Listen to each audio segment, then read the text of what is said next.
Assalamualaikum warahmatullahi wabarakatuh. Apa kabar semuanya? Selamat datang kembali dalam pembelajaran diagram alir industri. Kali ini kita akan belajar tentang proses flow diagram atau yang lebih dikenal dengan nama PFD.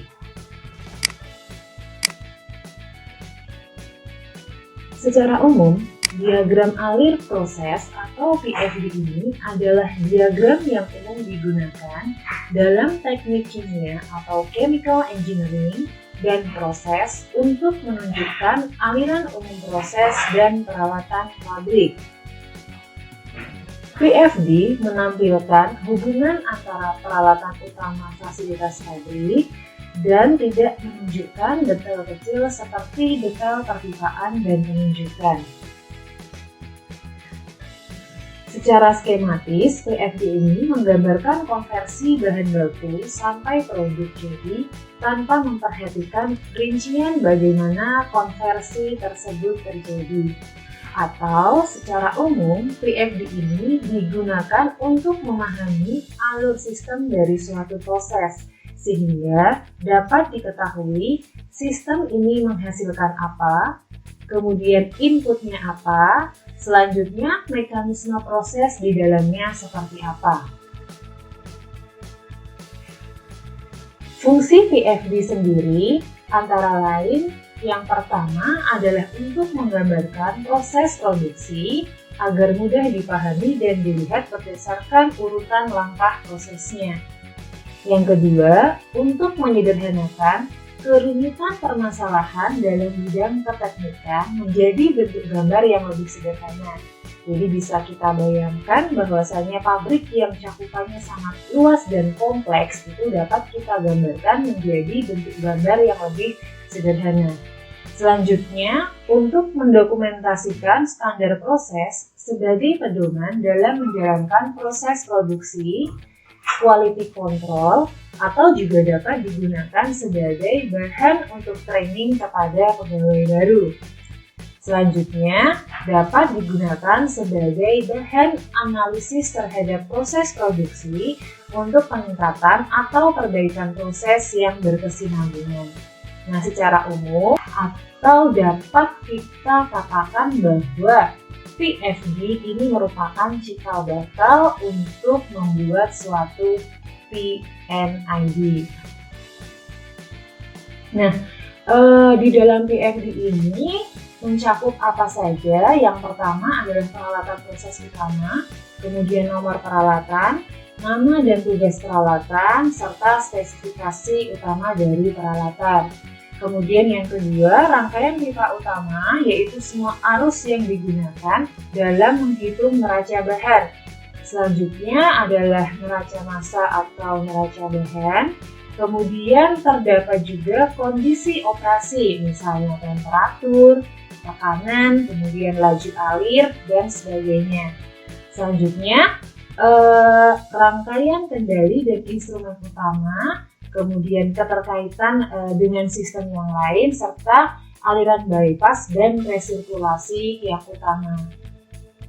Nah, hal-hal apa saja yang tidak tercakup di dalam sebuah proses flow diagram, diantaranya yaitu klasifikasi dari perpipaan atau nomor jalur pipa, kemudian penjabaran lebih detail tentang instrumentasi atau peralatan-peralatan.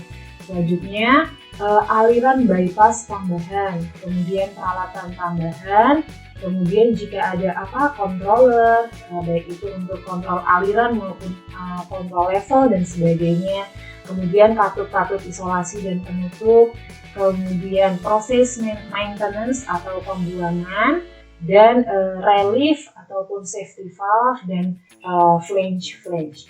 Nah, segala sesuatu yang tidak terdapat di PFD ini justru akan lebih digambarkan secara jelas atau secara lebih detail dalam sebuah PFD. Jadi memang PFD ini terlihat lebih sederhana, tetapi kita akan lebih memahami seluruh proses dari sebuah plan dengan hanya melihat gambar yang sederhana tadi.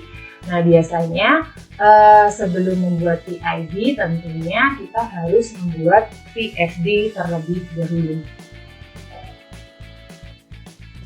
Ya, sekarang mari kita perhatikan sebuah contoh proses flow diagram yang di sini mungkin terlihat cukup sederhana karena memang pada sebuah PFD dari suatu pabrik ini biasanya terdiri dari lebih 20 peralatan dengan proses yang cukup kompleks. Tetapi setidaknya dengan contoh ini nanti dapat membantu kita memberikan gambaran dan pemahaman yang lebih jelas mengenai proses flow diagram itu sendiri. Nah, pertama perlu diperhatikan bahwa pada setiap diagram alir terdapat nomor dan judul gambar dari proses yang ada sehingga pembaca dapat mengetahui maksud dan jenis produk apa yang sedang dibuat. Tanpa nomor dan judul gambar, kita tidak dapat merujuk diagram proses ini ke dalam sebuah laporan. Sebenarnya hal ini mungkin terlihat sederhana atau sepele, tetapi adanya judul dan nomor gambar ini akan menjadi informasi tambahan yang sangat penting untuk sebuah diagram alir. Nah, di sini kita akan bersama-sama membaca secara singkat proses yang terjadi dari awal sampai dengan akhir, dari bahan baku sampai menjadi produk. Nah, dari judul gambar kita dapat mengetahui bahwa diagram alir ini adalah proses pembuatan dimetil ether ya, dari proses dehidrasi metanol. Di sini kita dapat melihat beberapa peralatan seperti pompa, kemudian ada beberapa heat exchanger ya, baik itu berupa cooler, kemudian heater, kemudian ada kondenser, kemudian reboiler. Selanjutnya di sini terdapat sebuah reaktor ya, dan juga terdapat separator.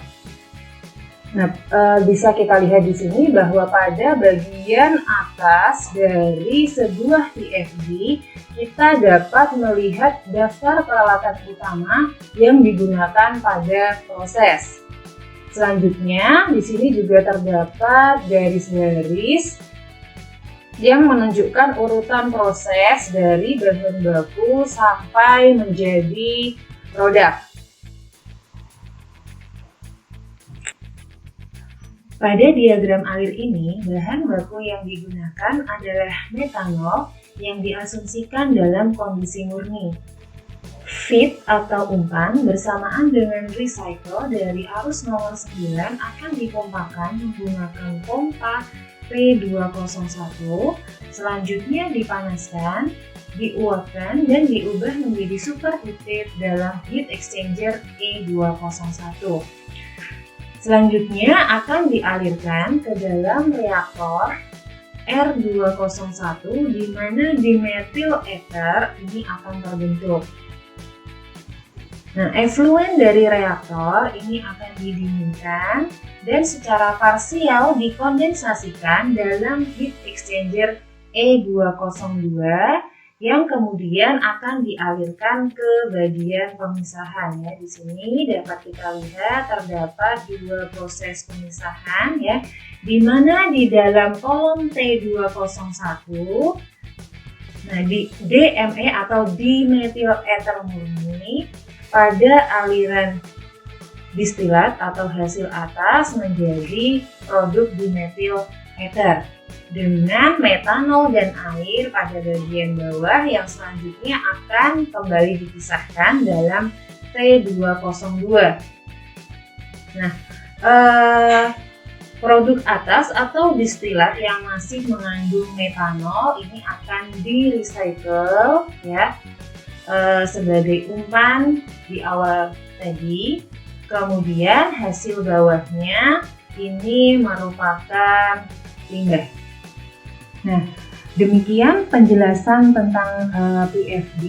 Ya, kita telah bersama-sama mempelajari lebih detail mengenai diagram alur proses yang telah diberikan. Pada video selanjutnya, kita akan mempelajari simbol-simbol peralatan proses serta penomoran peralatan dan arus dalam sebuah PFD, ya, sehingga kedepannya kalian bisa membuat dan membaca sendiri diagram alur proses dari suatu industri. Sampai jumpa pada video pembelajaran selanjutnya, mudah-mudahan dapat bermanfaat. Wassalamualaikum warahmatullahi wabarakatuh.